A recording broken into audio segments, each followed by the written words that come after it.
Olá, sejam bem-vindos ao podcast Teacher Talking Time, da One Way for Teachers, um bate-papo entre professores para professores. Se inscrevam no nosso canal, acompanhem o nosso perfil no Instagram para acompanhar os podcasts e as novidades que vão te ajudar na sua prática no ensino de inglês. Hoje o nosso bate-papo é sobre a sala de aula. Temos aqui Juliana Milani e Catarine Megali, sejam bem-vindas. Obrigada. Ju, tudo bem? Tudo bem, Thiago. Fala um pouquinho sobre a sua carreira, a sua prática no ensino de inglês. Bom, sou Juliana Milani, sou professora, pesquisadora. Dou aula de inglês já há mais de 20 e poucos anos, quase indo para 30.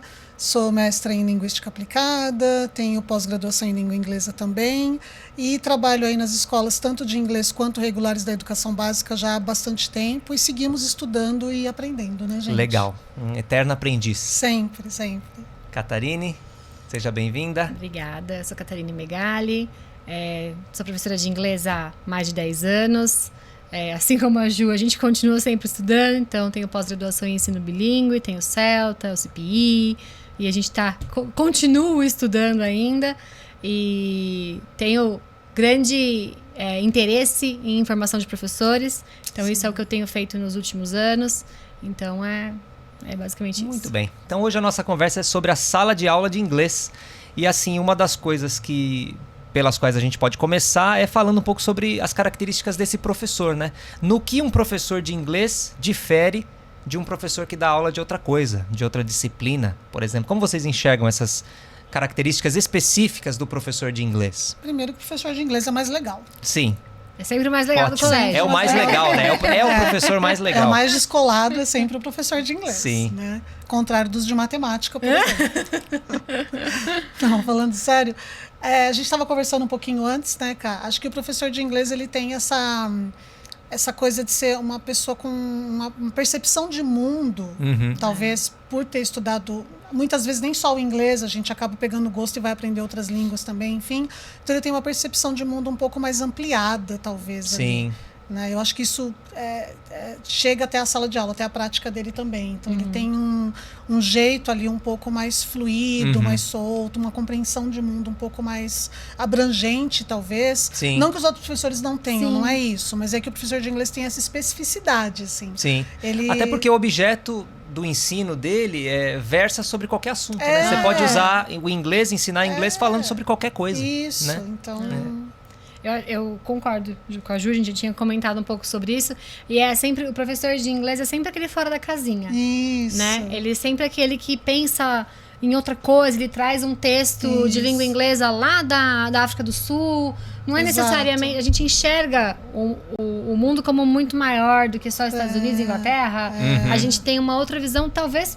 Por isso, né? Pra gente entender que através de uma outra língua existe uma outra cultura. Então, nós não estamos sozinhos no mundo, nem tudo é do jeito que a gente pensa que é. Então, acho que a gente tem a mente um pouco mais aberta em relação a isso, talvez até por isso, porque o idioma que nós estudamos e que hoje com o qual nós trabalhamos, ele é usado no mundo todo. Sim. Então, eu acho que isso faz com que a gente tenha acesso até a leituras, por exemplo. Ele é um escritor da África do Sul, mas ele escreveu em inglês. Sim, e a gente lê essa pessoa, essa escritora, esse escritor, a gente ouve uma música. Enfim, então, isso vai ampliando muito. Sim. E aí o professor de inglês consegue... hoje, na escola, às vezes as crianças perguntam para mim se eu sou professora de artes também, porque a gente faz muita coisa manual. Tem um perfil, né? Brinca muito, é muito lúdico, porque hoje eu trabalho com crianças, então...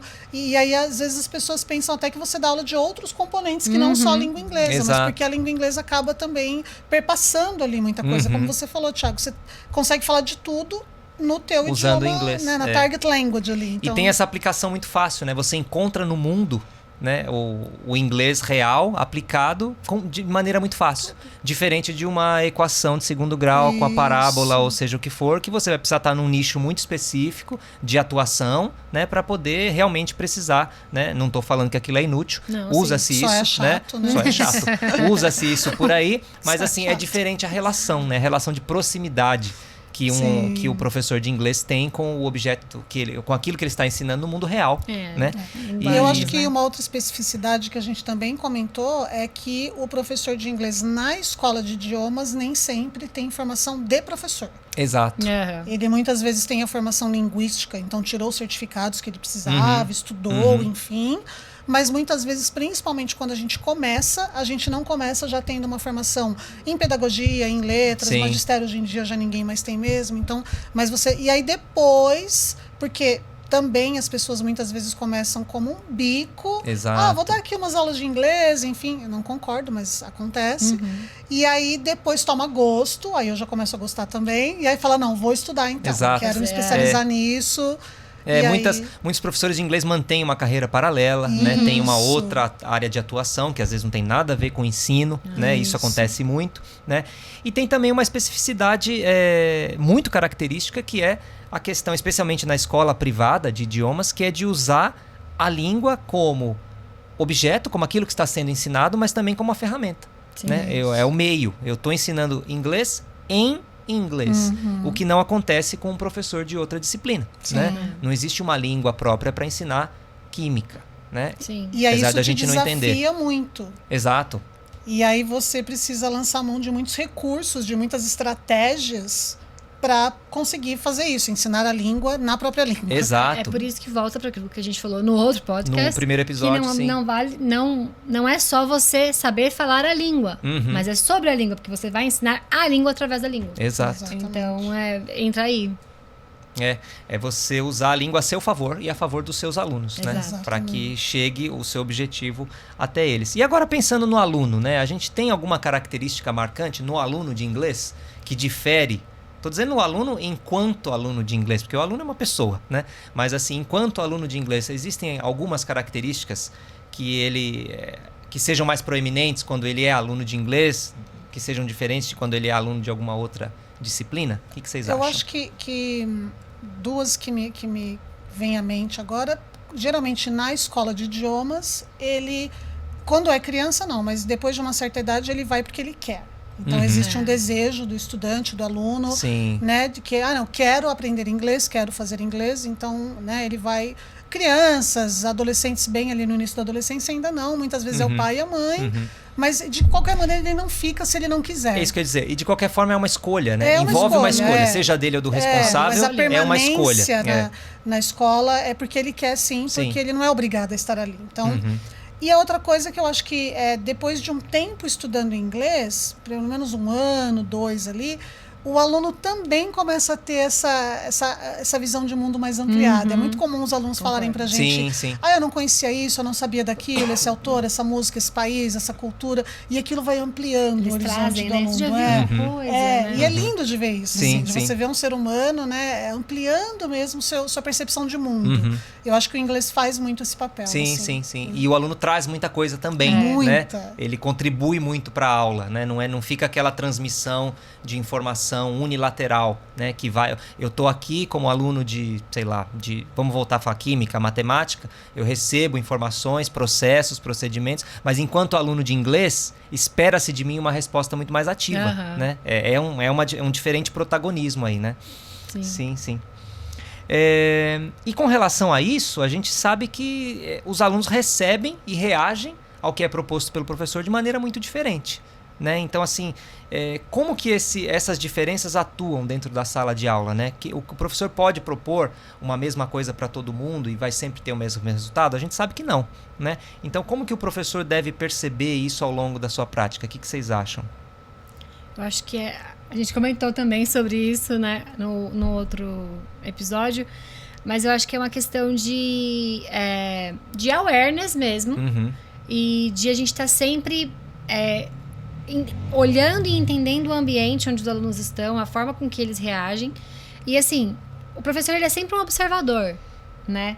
Então eu lembro de uma professora que eu tive, que ela olhava pra mim e ela falava, você tem que anotar tudo? Eu falava, tenho. Ela me perguntou, mas você olha? Eu falei, não. Mas se eu anotei, eu vou lembrar. Eu nunca li É o as minhas anotações. processo de anotar que fazia aquilo ficar registrado. E aí ela falava pra mim, tá bom, então vai lá, 2 minutos pra você. E ela começou a dar um tempo, porque ela não dava tempo pra gente copiar. E aí ela começou a dar um tempo pra gente copiar, porque ela sabia que aquilo pra mim era de extrema importância. Então eu acho que isso, quando eu a vi fazendo isso, eu falei, poxa, tá aí o momento onde ela percebeu uma coisa que eu preciso, e ela adaptou a aula para isso. Sim. Não mudou nada. Exato. Né? Ela perdeu 2 minutos de aula, não perdeu nada, porque eu aprendi. Né? Sim. Então eu acho que é um exemplo que aconteceu comigo, mas que cabe nisso. Cabe ao professor começar a perceber os alunos como indivíduos. Sim, sim. Né? Então, cada um vai aprender de uma forma, né? Eu tenho alunos que não precisam nem olhar pra mim. Sim. Né? Eles estão olhando pro teto, eu tô falando, meu Deus, eles não vão entender nada. E aí, de repente, eles falam, e eu fico, ué, você tava ouvindo o que eu falei? Eles respondem, né? Sim. E eu fico, tinha certeza que esse aluno nem sabia quem eu era. Nem onde ele estava, praticamente. E ele tá aqui interagindo comigo mais do que o outro que tá assim em mim. Isso. Né? Então, eu acho que a gente perceber isso. Isso tem bastante a ver com a própria expectativa do aluno em relação àquilo que ele acha que o professor pode ou deve, ou não pode ou não deve fazer. Né? Então, assim, tem aluno que está ali e espera receber algo do professor. Né? Então, pensando na aula de idioma, então, da escola privada, por exemplo. Ele espera que ele vai falar e o professor vai corrigir tudo que ele fale. Estou dizendo que pode ter, né? Esse perfil existe. Né? Mas tem outro aluno que não prefere que essa correção seja feita pontualmente o tempo todo, porque ele acha que ele não vai conseguir, ele vai travar. Né? Então, assim, o professor tem que ter essa percepção, né? De tudo que ele vai propor ou oferecer é para cada um. Né? Ele vai ter um plano, mas as respostas são múltiplas, são infinitas. Né? Porque a cada momento o aluno está esperando, né? Ou não, alguma coisa, alguma ação, alguma coisa que não vai ser feita pelo professor, né? Porque cada um aprende de um jeito e se relaciona com a aprendizagem de um jeito e jeito. Responde a estímulos diversos de um jeito. Então, e não só de um jeito, mas no seu tempo no também. seu tempo. Né? Então, é por isso que a gente fala, é comum, né? Entre nós professores a gente fala isso. Você deu uma aula para 15 alunos, você deu quantas aulas? Você deu 15 aulas, exato. Então, é isso, né? Porque cada aluno ali percebeu aquela aula de uma maneira. E o que você falou do tempo, eu acho fundamental, porque muitas vezes o aluno não aprende no tempo que a gente quer. Exato. Por isso que esse tempo, às vezes, da escola, seja ele bimestral, semestral, anual, ele é um desafio pra gente. Porque a aprendizagem, ela não é assim, ela não é tão cronológica, tão encaixadinha numa caixa ali de 6 meses ele tem que me dar tal resultado. Ele precisa, às vezes, de mais tempo, de maturidade. A gente falou também no podcast anterior, que inclusive o pessoal precisa acompanhar, né? Sim, podem assistir lá o primeiro episódio, se vocês não viram.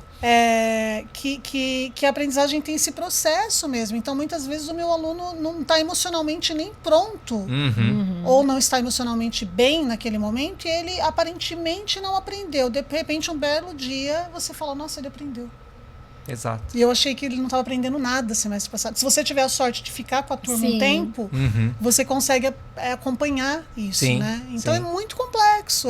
Por isso que não dá pra gente ter aquela coisa do one fits all ali. Exato, né? exato. Tem que ser... E aí levanta uma característica muito forte do professor, que aí deve valer para todos os professores, mas aqui estamos falando de professores de inglês, que é esse eterno inconformismo, né? Com o processo. Né? Não no sentido de que eu devo forçar um resultado, mas sim eu estou inconformado porque eu sei já de antemão que a minha proposta ela não vai atender todo mundo a todo tempo. Né? Eu sei que por melhor que seja o meu plano, ele vai chegar no aluno de um jeito diferente de um outro aluno. Né?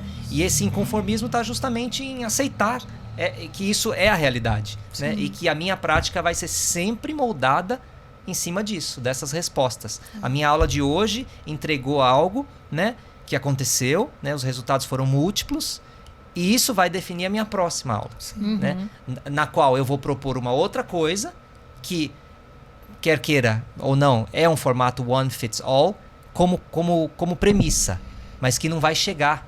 Né? Vai chegar no aluno one fits one. E que eu ou posso one fazer... doesn't fit one, né? Sei lá. Que eu posso fazer pequenas adaptações, às vezes, de 2 minutos e aí entra aquela história que é super importante também da gente lembrar que o professor deve ser sempre alguém que acredita na aprendizagem. Sem dúvida. Sempre. Sem dúvida. Se eu não acredito na aprendizagem, eu não posso ser professor. Você não nasceu para aprender inglês.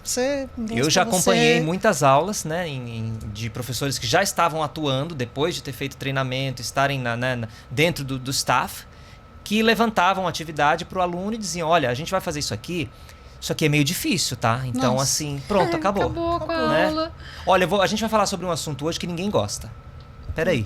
Então, são pequenas revelações que são tem consequências muito grandes. E também como você sabe que ninguém gosta? Exato. Né? Exato. Olha aí. Ninguém é muita gente. Né? Exatamente. Então, assim, nesse ponto você já criou um conceito na cabeça do aluno, uma barreira, e pronto. Um Se ele não, bloqueio, um né? bloqueio, se ele não conseguir lidar bem com aquilo, tudo bem pra ele, no sentido de que eu já esperava mesmo. Não, meu professor teacher disse falou, minha teacher falou. Isso volta pro que a Ju falou. A gente é muito responsável por esse processo. Sim. Né? Então, qualquer mínimo detalhe que a gente falar pode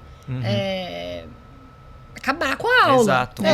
A gente mata ou faz viver de formas diferentes do que um médico, E o né? extremo oposto é tão verdade quanto, né? Se eu falo, olha, a gente vai fazer isso aqui é extremamente simples, tá? Muito fácil, qualquer um consegue. E aí o teu aluno, de repente, não consegue responder à aí altura. Ele vai se sentir... E ele falou, puta, meu teacher disse que todo mundo ia conseguir fazer. Extremamente simples. Mas eu não consegui. Então a gente tem que tomar muito cuidado, né? E usar isso a nosso favor. Agora, quando a gente pensa assim num snapshot, uma foto, um pequeno vídeo de uma aula de inglês, vocês pensarem aí na prática de vocês ou naquilo que vem como conceito, né? O que está acontecendo? Quando eu vejo uma imagem da aula de inglês, qual é essa imagem clássica da aula de inglês para vocês? O que está acontecendo nessa imagem clássica? Não sei se a minha vai ser a mesma. Onde estão as pessoas? O que está né? acontecendo? Como que é o clima? Enfim. Pensando numa escola de idiomas, né? por exemplo. A minha imagem são os alunos sentados em círculos, semicírculos, né? O professor nem sempre no centro, mas eu enxergo muito movimento. Também. Então eu enxergo os alunos conversando entre eles, mudando pares, eu enxergo muito movimento. Pra mim, e conversa, né? Ali, sempre interação. Claro que às vezes você tem um apoio, um papel, alguma coisa, um visual para olhar, mas essa interação para mim é muito marcante na sala de aula. E até a interação, até a escrita existe, sim, né? Como objeto exige de conhecimento até. Interação. Então eu enxergo a sala de aula de língua inglesa muito mais fluida. Como talvez como uma oficina, como uma coisa, né, estações, os alunos trabalhando. Eu acho que eu vim conversando com uma amiga minha sobre isso um tempo, porque aí já vai para a escola regular, mas a gente estava conversando sobre isso um tempo atrás, e aí ela falou, por que às vezes não levam a aula de inglês tão a sério? Por que às vezes acham que a aula de inglês é, né, só uma aula. Uma aulinha. E eu falei pra ela, porque é muito diferente. A gente não pede pra abrir o livro, a gente não fica colocando várias coisas expositivas na lousa. Então, assim, esse movimento, às vezes faz com que eles nem percebam que eles estão numa sala de aula. Então, não é uma aula. Sim, né? Exatamente. Então, eu falei pra ela, isso é bom. Porque é tão leve que eles não estão percebendo que eles estão naquela aula, que eles ficam 7 horas por dia sentado, olhando alguém falar e pensando, ai, que saco que eu tô tendo que fazer esse exercício. E quando você tem assim um perfil de público de idade, né, mais jovem e tal, crianças, por exemplo, que saem da aula e aí o pai pode perguntar, o que aconteceu? O que você fez na aula hoje? A gente só brincou. Só brincou, né? Então, isso é muito comum, né? Não você aprendeu nada, só acho que isso é muito bacana e, ao mesmo tempo, é importante que a gente esclareça, sempre com a honestidade que a gente também já conversou sobre, para as famílias. Então, olha, a aula aqui ela é mais fluida, etc, etc, etc. Então, se você, pai e mãe, perguntar para o seu filho o que você fez hoje na aula e falar que só brincou, saiba que toda brincadeira aqui ela tem um fundo pedagógico, de aprendizagem. Porque senão realmente o pai e a mãe podem achar que o filho só brincou na sala de aula. Né? Eu acho que, pensando nesse snapshot e lembrando de novo das características do professor, o professor de inglês ele se preocupa muito mais com o registro. Porque como a aula é tão dinâmica, a gente se preocupa mais com registrar o que está acontecendo ali para explicar para os pais. Né? Porque a gente se apropria do que está acontecendo, a gente entende a técnica e a teoria daquilo. Então a gente tem que explicar para quem não entende da teoria daquilo.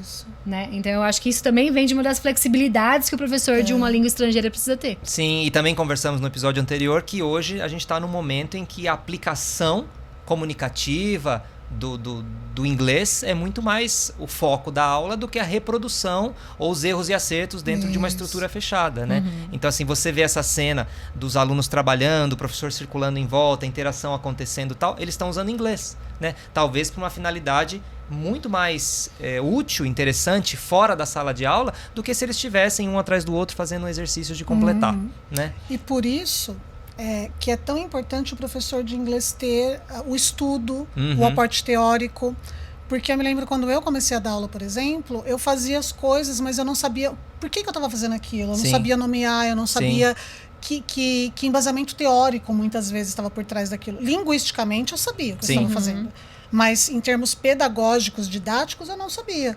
E aí depois, estudando, e aí vendo as teorias, as metodologias, os estudiosos ali do assunto, eu falei, nossa, então eu faço isso é fulano. Por causa disso. Olha, aqui eu tô sendo behaviorista, aqui eu tô fazendo uma coisa que tem a ver com Vygotsky, aqui eu tô fazendo... Nossa, que legal, isso aqui... E para mim foi um turning point, assim, foi uma virada de chave muito grande. Enquanto professora, quando eu comecei a conseguir nomear com teoria o que eu fazia na minha prática, até para falar com os pais e com coordenação. Enfim, eu me tornei outra professora. Porque daí eu conseguia falar, nossa, se a mãe chegar falando, por que vocês fizeram tal atividade? Por isso. E mais importante do que só me reportar à família, mas para mim, quando eu preparava a aula, não era só uma atividade. Isso, eu falava, essa atividade é isso. Sim. Essa atividade onde eu tô vou chegar com porque ela? eu quero fazer isso. Eu estou fazendo essa adaptação nessa atividade porque, de acordo com fulano, isso, eu tenho uma aluna ou um aluno que eu preciso fazer essa adaptação. Então, resumindo, eu me tornei mais consciente da minha prática. Sem dúvida. E isso me transformou enquanto professora. Com certeza. Sim, isso é uma porque senão coisa... você fica à mercê do que te falam ou de uma metodologia. Você tem que fazer assim, assim. Mas por que eu tenho que fazer assim? Cadê o aporte teórico? Cadê o embasamento? Isso também se contrapõe a uma prática comum, vamos convir, né? No mercado hoje, que é aquela sala de aula onde pode-se tudo o tempo todo, né? E que a aula de inglês nada mais é do que um bate-papo, uma conversa, o professor está ali do nada para lugar nenhum, exatamente. Jogando informação, o aluno respondendo como pode. Você tem mixed level classes, né, que são aulas com alunos de diferentes níveis, recebendo coisas aleatórias. Então, assim, a gente está mostrando com isso que você acabou de falar, por exemplo, que o aprendizado é muito mais do que isso, né? Que existe um percurso e um embasamento e um planejamento que são muito mais complexos do que simplesmente chegar e tentar estabelecer um bate-papo com alunos que estão aprendendo. Então, assim, e talvez em níveis diferentes, talvez de formas diferentes, em tempos diferentes. Então, é muito mais variável nessa equação do que a gente supõe por aí, né? Sim. Agora, porque essa coisa você falou muito bem, troca de informações, fica esse tipo de aula, muito solta.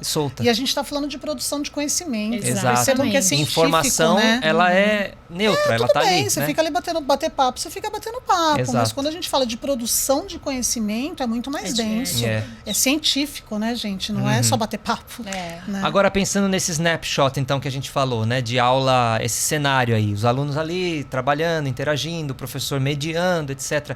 Esse pode ser um exemplo do ensino de inglês nas escolas regulares? O que vocês acham? Depende da escola.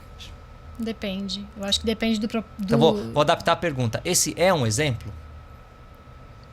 De novo, encontra-se isso? Encontra-se. Encontra-se. Eu acho que depende muito da proposta da escola. Né? Hoje a gente tem tido um boom em escolas bilíngues que têm se apropriado do CLIL. E esse dinamismo, vou usar essa palavra, faz parte do PBL, do CLIL, né? Que é o que as pessoas estão usando hoje nas escolas bilíngues. Mas é aquilo. Precisa ter um propósito. Né? Então, existe sim. A gente pode sim achar exemplos de lugares que trabalham dessa forma. Mas ainda há uma defasagem, né, de lugares que ainda não se apropriaram dessas teorias, ainda não tiveram talvez uma formação de professor para a escola, onde o professor sabe fazer isso, então aí ele volta para a aula do verbo to be, na lousa. Então, e você tem no outro lado da linha, na outra ponta da linha, a realidade da escola pública de periferia, por exemplo, com um professor preparado de uma forma X, com recursos Y, que enfim, não vai conseguir mesmo reproduzir esse cenário. A gente tem que lembrar também da quantidade de alunos, né, Exato. gente? Eu acho que numa escola de inglês, geralmente o cenário é 8, 10, 15 quando a sala está cheia. Né? Numa escola regular, muitas vezes 30, 40. Isso que não escolheram estar ali. Exato. Então, e assim, também é diferente entre escolas privadas e escolas sim, públicas. Sim. Na privada tem 25, 27. Tem toda uma né? estrutura que contribui para a prática do professor. Na escola pública, muitas vezes não. Então, é uma pergunta que tem muitas respostas aí, muitas possibilidades. Sim. Eu não acho que é impossível a gente ter esse cenário nas escolas regulares. Eu acho que os professores têm ido atrás desse conhecimento, eles têm se apropriado disso, né? De trabalhar com grandes grupos, de como fazer stations e etc. Isso. Mas eu acho que como um país, vamos dizer, né? Que já é muito amplo, a gente tá no comecinho, ali, né? A gente tá engatinhando, mas...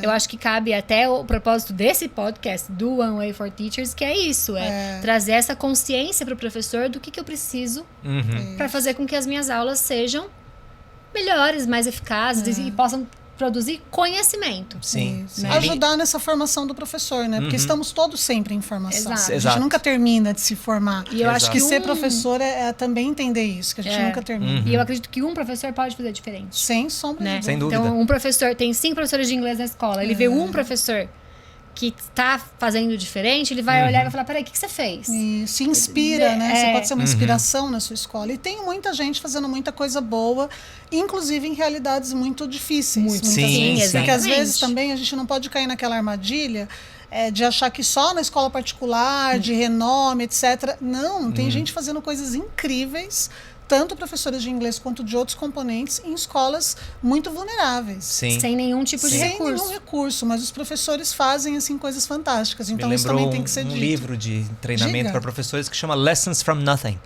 Que ele justamente aborda essa temática de você desenvolver, tirar do nada, né? Do nada no sentido recurso mesmo, né? Algo que vai ser significativo para o seu aluno em termos de aprendizado, né? É exatamente isso. Que é justamente voltado para esses professores que estão em situação de países que vão para um país zona de conflito, por exemplo, que precisam treinar as crianças para falar inglês porque elas vão sair como refugiadas daquele país. Então, assim, é uma situação muito radical, mas que tem os desafios que podem ser parecidos aos desafios de um professor de uma escola periférica com 35, 40 alunos tentando, né, dialogar no sentido de produzir algum conhecimento. Trazer motivação, porque eles estão ali que eles precisam estar, não que eles querem, né? E fazer com que esses alunos acreditem neles mesmos. Porque muitas vezes, quando o aluno tem uma vida muito vulnerável, ele não acredita nele mesmo.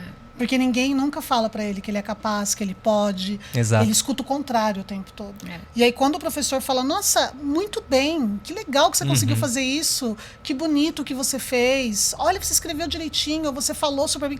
Ele fica, até se espanta às vezes com elogio, porque ele não está acostumado a receber. Exato. Só que aquilo dá um gás ali de autoconfiança para esse aluno que às vezes muda a vida dele, dela. Sem dúvida. Exatamente. Então, sem dúvida. Concordo.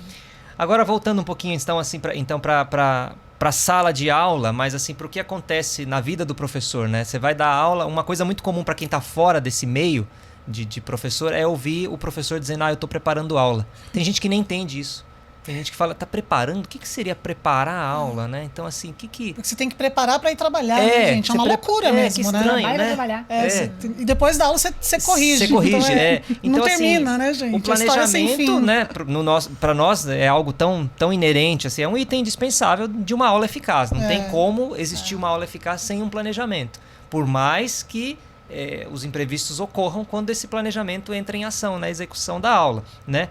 Mas eu queria que vocês falassem um pouquinho sobre isso. Então, assim, por que ele é tão indispensável, né? O que ele vai ajudar o professor na sua prática? Se a aula de inglês é tão leve, é tão chegar lá... Justamente porque você planejou tanto que ela é tão leve. Exatamente. Ela só é tão leve porque você ficou horas planejando antes. Eu acho que é justamente para isso. Esse é o objetivo, né? A gente entender onde a gente quer levar o nosso aluno. Então, quais são as estratégias que eu vou usar para levá-lo até aquele lugar? E vocês acham que o aluno percebe uma aula planejada de uma aula não planejada? Eu acho que esse professor está preparado. Hoje ele veio preparado. Esse professor não sabe para onde ele está indo. Eu acredito que mais sim do que não. Mais sim do que não? Eu também. Eu acho que o aluno mais percebe do que não percebe. Eu não acho que eles sabem exatamente o que a gente está planejando. Não nesses quando termos, foi planejado. não vai dizer planejou isso ou aquilo. Mas ele sabe. Esse aí sabe o que ele está fazendo. Isso. Esse aí veio... Assim como ele sente que você gosta ou não de estar ali com ele, com ela. Os alunos sentem isso. Sim. Que o professor está, não digo feliz, né, gente, mas que ele está ali porque ele quer, porque, né, eu acho que ele também sente. O planejamento é isso, a gente planeja muito justamente para que haja leveza na sala de aula. E por que eu, como professor, devo acreditar que um plano escrito me ajuda na execução de uma aula? Boa pergunta. A gente falou sobre isso também no episódio Porque eu tô pensando anterior. assim, o planejamento, ele pode ser algo aqui, né? Sim. Ele pode ser, eu vou lá hoje, eu vou propor essa atividade, fazer isso, aquilo, tal. Mas não, eu vou sistematizar isso num papel, eu vou botar ali os meus objetivos, etc. Porque eu, como professor, devo acreditar que aquilo é realmente eficaz. Eu tô dizendo isso porque muito professor pensa que é só chegar na sala de aula com uma ideia do que se fazer. Isso é um planejamento. Sim. Entendeu? Mas a gente tá falando de uma língua, né? Então, assim, muita coisa pode acontecer em uma aula que você planejou e aí ela pode sair do controle. E aí você não tem pra onde ir. Né? Então, assim, é diferente de quando você vai trabalhar com um projeto. Que você escuta o que os alunos querem e aí você guia aquele projeto para eles aprenderem sobre aquilo. É diferente. Ainda precisa de um planejamento. Sim, né? sim. Então eu acho que o planejamento ele faz com que a gente não perca o foco de qual é o final, qual é o objetivo linguístico, qual é a progressão que eu quero que o meu aluno tenha. Sim. Né? Então, para onde ele está, onde ele vai chegar e como. Porque se eu só tiver isso na minha cabeça, facilmente a gente pode se distrair. Eu penso assim, nenhum filme... ele existe sem um roteiro. Exatamente. Né? E esse roteiro prevê tudo, né? Prevê quem são os envolvidos, o que esses envolvidos vão fazer, né? Qual é a atuação de cada um, em que momento, né? E prevê também os imprevistos, né? A gente tem que prever aquilo que não pode ser previsto. Que é o que a Ju falou no outro episódio. E se eu tenho um plano de aula A e naquele dia a minha atividade em grupos não vai funcionar porque eu não tenho grupos. Eu tenho 2 alunos. Coisa simples, né? super fácil de acontecer, Acontece muito. Então, assim, o que vai acontecer agora? É o que a gente fala de colocar no plano, possible problems and possible Exato, solutions. Né? Eu programei trios, eu tenho ABC. Sim. Mas aí só vieram pares, e eu não tenho como fazer trios. Até sei lá, a própria questão do contrário, tempo, né? Você programou uma atividade para levar tanto tempo. Os alunos apresentaram maior dificuldade do que você previa. E você não chegou onde você queria com aquela aula. Ou o contrário. Ou menor, acabou a aula. Menor, acabou a aula, tô aqui agora, vamos bater papo. Né? Vamos... E aí tem uma coisa também, eu acho que tem 2, mas eu vou falar dessa do planejamento primeiro, que aí aprendi com a sua mãe de novo. Você tem que ter a noção, por exemplo, você está trabalhando com uma unidade do livro. Geralmente a gente trabalha com unidades do livro. Lessons, chame como for, mas noção do todo da unidade. Exato. Porque aí, com mais ou menos tempo, você fala, dá para fazer isso ou aquilo, porque eu sei que eu tenho que chegar até lá, então se eu tenho menos tempo, eu seguro, né? E se eu tenho mais, mas você só consegue fazer isso se você tem uma noção do todo da unidade. Porque se você só planejou realmente aquela aula e você não tem noção do que vai acontecer depois na lesson, você fica perdido. Sim. Outra coisa que eu acho que você... o improviso, ele precisa de excelência. Exato. Então, por exemplo, os grandes atores que improvisam muito, geralmente eles são muito bons no que eles fazem. Por isso eles conseguem improvisar e a gente nem percebe. O professor, eu acho que é a mesma coisa. No começo, eu falar de mim, para improvisar para mim era mais... Eu improvisava, mas eu tenho certeza que eu fiz várias coisas ali bem erradas, que se eu olhasse hoje, eu falaria, meu Deus, Juliana, olha para onde que eu fui, né? Meu Deus, né? Assim, enfim... Depois você vai tendo cartas na manga, mas porque você planejou tantas aulas escritas ali, que às vezes você até fala, não, hoje eu sei o que eu vou fazer, tá tudo bem, planejei aqui mentalmente, só vou pôr uns tópicos aqui, porque é isso, às vezes o planejamento são só bullet notes ali, points, tá tudo bem, nem sempre precisa ser super um planejamento escrito imenso, né? Mas você só consegue fazer isso porque você tem, com o tempo, você vai ganhando tarimba, Exato, você vai ganhando... E aí você consegue sim É um improvisar. exercício, Você já né? decorou. E às O planejamento vezes é um você exercício, né? Isso, e aí você vai tendo cartas na manga. Exato. Isso aqui deu errado, eu já sei o que fazer se eu planejei trios e tem duplas, porque já aconteceu antes. Exato. Mas porque eu planejei, passei pela situação, e aí eu vou sabendo melhor o que fazer. Então, é um processo mesmo, né? Que não quer dizer que os planejamentos sempre vão ser extensos, né? Não Exatamente quer dizer, isso. exato. E não quer dizer também com que... o tempo as coisas vão mudando. Que com o tempo a gente vai estar preparado para tudo. Legal, talvez, também da educação e da sala de aula é que sempre acontecem desafios novos e que te tiram da zona de conforto e te botam para pensar. E você vai errar, aí é que tá. Eu não cometo hoje os erros que eu cometia há 30 anos. Comete mas novos eu ainda... erros, né? Exato. Todo mundo. A arte de cometer novos erros. A gente comete novos erros. Sim, sim. Mas hoje eu consigo, depois disso, parar para me analisar também. Sim. Para pensar. Falar, nossa, eu fiz isso e não foi muito legal. Mas eu fiz porque era o que dava para fazer naquela aula, naquele momento, com os recursos que eu tinha. O que eu poderia fazer de melhor? E aí você vai trocar ideia com um colega, e aí a gente vai estudar. Eu não soube lidar muito bem com tal situação. Tem alguma coisa que eu possa estudar para... Enfim, então é... Sim. Né? É bem por aí mesmo. E isso traz um pouco da noção, assim, do todo mesmo, da complexidade desse todo, né? Aonde que eu vou chegar, né? Eu preciso chegar em algum lugar com os meus alunos. Então, o caminho que eu vou percorrer, eu vou definir baseado numa proposta que eu recebo, talvez, ou da escola, você tem que seguir por aqui, né? Mas é dentro disso que você vai fazer o seu próprio... As nuances, né? O seu próprio planejamento, ele tá nas minúcias desse processo. E aí é você, como professor, responsável por construir isso. Construir, prever, traçar realmente essa rota, né? E aí traz uma outra questão interessante, né? Então, eu falei, uma pessoa que é de fora do meio do ensino de inglês, ela não entende muito essa história de planejar a aula. Como assim planejar? Preparar a aula? O que você está fazendo para preparar a aula? Agora eu vou pensar numa coisa um pouco mais específica. Um professor recém-formado, ele vai entrar no ramo do ensino de inglês e ele pode ter uma pergunta que me ocorreu agora, que é: mas que tipo de aula de inglês? Que tipo de aula de inglês que existe? O que eu ensino numa aula? Eu vou pegar lá uma lista de palavras e vou ensinar, né? Ou eu vou ensinar frases ou perguntas, né? Ou eu vou ensinar... Sei lá, é algo que na nossa prática já temos uma resposta, já conhecemos, mas assim, é algo que para alguém que está começando pode ser muito novidade, né? Pode ser uma coisa tipo, nossa, que tipo de aula de inglês que existe? Como que eu vou dar nessa aula? Como eu vou dar essa aula? Eu vou chegar lá, vou fazer uma lista de palavras. Como que eu começo a falar com os alunos? Eu falo só em inglês direto? Os alunos vão repetir e aí eles vão... O que vai acontecer? Fazer o quê? Então, assim, que tipo de aula de inglês existe em linhas gerais? O que a gente pode dizer sobre isso? E quais os objetivos dessas aulas? A gente tem aula de vocabulário, aula de gramática, aula de listening, de writing, de speaking. Então a gente pensa também nas productive e receptive então, skills. Nesse caso a gente está falando de habilidades, né? Habilidades. A gente está ensinando uma habilidade na língua. Então acho que as habilidades meio que levam a gente ao tipo de aula que existe. Né? Então, qual que é o seu objetivo? É praticar o speaking. Então, o que você vai fazer para... Aí volta pro planejamento. Aí volta pro planejamento. Então, isso aí vai nortear as etapas dessa aula. Porque o objetivo é atingir, sei lá, uma fluência X dentro de um contexto. Então, eu quero falar... Minha aula é sobre speaking. Eu quero que eles saibam falar sobre tal assunto. Então, aí você vai voltar. Então, o que eles precisam para falar sobre aquilo?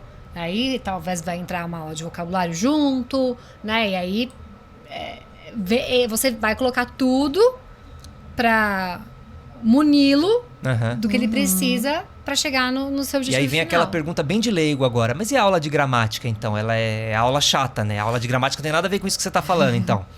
É a aula que o professor vai explicar a gramática e o aluno vai, então, fazer um exercício. É o que eu entendo de aula, né? Tô falando como um leigo agora ou como alguém que pode estar iniciando na carreira e vai pensar que... É uma pergunta muito boa, assim, que na verdade, primeiro que a gramática tá em tudo, assim como o vocabulário, permeia tudo ali que a gente faz, mas a aula de gramática, que a gente chama de language lesson, né? Ela tem muito a ver com isso. Sim, é uma apresentação de um assunto, de algo da gramática, que não precisa ser chata, aí é que tá, né? Pode ser complexo às vezes, mas não precisa ser chata. E que daí o ideal, digamos assim, o adequado é que após toda essa apresentação e vamos praticar, etc., o aluno use aquilo de novo, a história de produzir sentidos. Então, vamos agora usar essa gramática para realmente produzir sentidos na língua. Então, geralmente você, por mais que a aula seja de gramática, depois que você faz ali alguma coisa escrita, etc., você também vai falar um pouco, conversar sobre aquilo, trazer um tópico que você use aquela gramática. Eu ia falar isso. Eu gosto de pensar muito nisso, né? Na temática. Então, assim, eu sempre proponho isso para os professores, para analisarem uma lesson, numa unidade e tal, com base na temática. Né? Então, peraí, qual que é o assunto dessa aula? E sempre falar isso pro aluno. Quando você chega na frente, hoje a gente vai falar sobre vulcões, um exemplo. Né? Então, é o tema da aula. O que vem de língua é meio que natural dentro dessa temática, porque isso produz um resultado muito meaningful, né? Muito tangível para o aluno. Então, a aula pode ser de gramática, pode ser de skills, mas se ela tem esse fio condutor temático, né, as suas etapas vão fazer sentido dentro dessa temática, a língua acontece como uma coisa natural. Né, e o aluno recebe esses bits and pieces, né, o vocabulário, a estrutura gramatical, e vai meio que absorvendo de um jeito mais tranquilo. E até assim, nem é tão comum a gente ter uma aula só de uma skill, porque a gente até fala muito de integrated skills, né? Porque é justamente isso, como a gente tenta fazer ali um cenário, um contexto em que a coisa aconteça, flua da forma mais natural possível, na vida real é assim também. Então, se a gente tenta, de certa forma, emular a vida real, o tanto quanto possível, mesmo sabendo que é um ambiente preparado para aquilo, a gente tenta fazer uma aula em que a gente usa um pouco de vocab, de grammar, de reading, né? Tem um pouco de tudo.